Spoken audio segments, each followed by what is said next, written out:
মিত্ৰতা নোহোৱাৰ বাবেই বিহালীত পৰাজয় কংগ্ৰেছৰ। উপ নিৰ্বাচনৰ ফলাফলক লৈ ভূপেন বৰাৰ তাৎপৰ্যপূৰ্ণ মন্তব্য। কি আছে ফলাফল পৰ্যালোচনা কমিটিৰ প্ৰতিবেদনত? প্ৰাৰ্থী জয়ন্ত বৰাক সহায় কৰা নাছিল নেকি একাংশ কংগ্ৰেছ নেতাই? উপ নিৰ্বাচনত পৰাজয়ৰ কি কাৰণ বিচাৰি পালে কংগ্ৰেছে? উপ নিৰ্বাচনত পৰাজয়ৰ কাৰণ বিচাৰি পালে প্ৰদেশ কংগ্ৰেছে। ৰাজীৱ ভৱনত অনুষ্ঠিত সাংগঠনিক বৈঠকত পৰাজয়ৰ পৰ্যালোচনাৰ অন্তত প্ৰদেশ কংগ্ৰেছৰ সভাপতি ভূপেন বৰাৰ মন্তব্য। মিটিঙৰ ভিতৰত ক্ল'জ ড'ৰ মিটিঙৰ ভিতৰত হোৱা পৰ্যালোচনা যদি মই টিভিত এনেকৈ কৈ দিওঁ, তেতিয়াতো নেক্সট মিটিঙত মোক চবেই দলত ক'ব যে মিটিংবিলাকেই লাইভ কৰি দিয়ক। সেইটোতো আৰু চব কথা ক'বলৈ অসুবিধা আছে। আপোনালোকে জানে কমিটিৰ ৰিপৰ্ট আহিছে আৰু ৰিপৰ্টত যিখিনি কথা আহিছে এই উপ নিৰ্বাচনত, সেই কথাখিনিয়ে আগন্তুক দিনত দলটোৱে নিজৰ যিটো নিৰ্মূল আত্মসমালোচনা কৰাত আইনা হিচাপে আমি ৰিপৰ্টখিনি লৈছোঁ।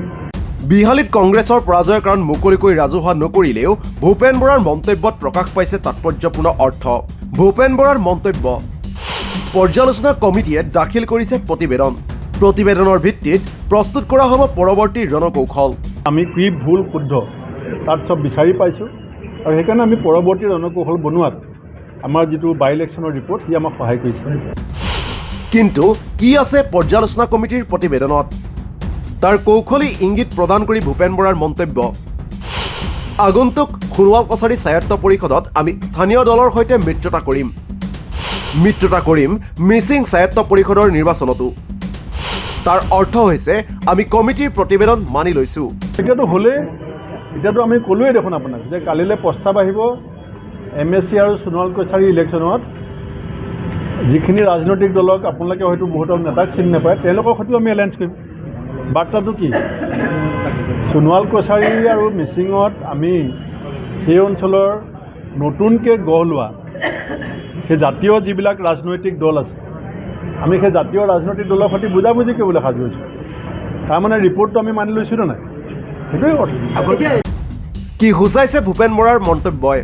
পৰ্যালোচনা কমিটিৰ প্ৰতিবেদনৰ ভিত্তিতেই যদি কংগ্ৰেছে পৰৱৰ্তী ৰণনীতি তৈয়াৰ কৰিছে আৰু কমিটিৰ প্ৰতিবেদন মানি লৈ আগন্তুক নিৰ্বাচনত মিত্ৰতাৰ সিদ্ধান্ত গ্ৰহণ কৰিছে, তেন্তে প্ৰশ্ন উত্থাপন হ'ব, কমিটিৰ প্ৰতিবেদন মতে বিহালীত কংগ্ৰেছৰ পৰাজয়ৰ কাৰণ মিত্ৰতাৰ অভাৱেই আছিল নেকি? সহযোগী দলক একাষৰীয়া কৰি নিজাববীয়া প্ৰাৰ্থিত্বৰ বাবে সাৰিল নেকি কংগ্ৰেছ? যাৰ বাবে পৰৱৰ্তী নিৰ্বাচনত কংগ্ৰেছে পোষকতা কৰিছে মিত্ৰতাৰ। ইফালে বিহালীত কংগ্ৰেছৰ পৰাজয়ৰ আঁৰত আন কেইটামান কাৰণ বিচাৰি পাইছে প্ৰাৰ্থী জয়ন্ত বৰাই। নিৰ্বাচনৰ প্ৰাক মুহূৰ্তত বিজেপি ত্যাগ কৰি কংগ্ৰেছত যোগদান কৰা জয়ন্ত বৰাৰ মতে বিজেপিয়ে নিজৰ প্ৰাৰ্থীৰ হৈ বিশাল প্ৰচাৰ চলাইছিল বিহালীত। বিজেপিৰ দৰে প্ৰচাৰ চলাবলৈ মানুহ নাছিল কংগ্ৰেছত। শাসকীয় পক্ষৰ মন্ত্ৰী বিধায়ক যিমান আছিলে সকলোৱে তাত বাহৰ পাতি কেম্পেইনিং কৰিছিলে আৰু যিহেতু কংগ্ৰেছ দলৰ বহু বিশেষ MLA নাছিলে, খুব কম মানুহ আছিলে, গতিকে মই ভাবোঁ সেইটো এটা। আৰু ইফালে বিহালীত একাংশ কংগ্ৰেছ নেতাই প্ৰাৰ্থীগৰাকীক সহায় কৰা নাছিল নেকি বুলি সোধা প্ৰশ্নটো পোনপটীয়া না উত্তৰ নিদিলে জয়ন্ত বৰাই। বহুতে অভিযোগ কৰিছে যে বিহালী সভাত কংগ্ৰেছৰ সকলো নেতাই আপোনাৰ হৈ নিৰ্বাচন নালাগিলে আৰু যদিহে লাগিলেহে আপুনি জিকি ওলাই আহিব, হয় নেকি?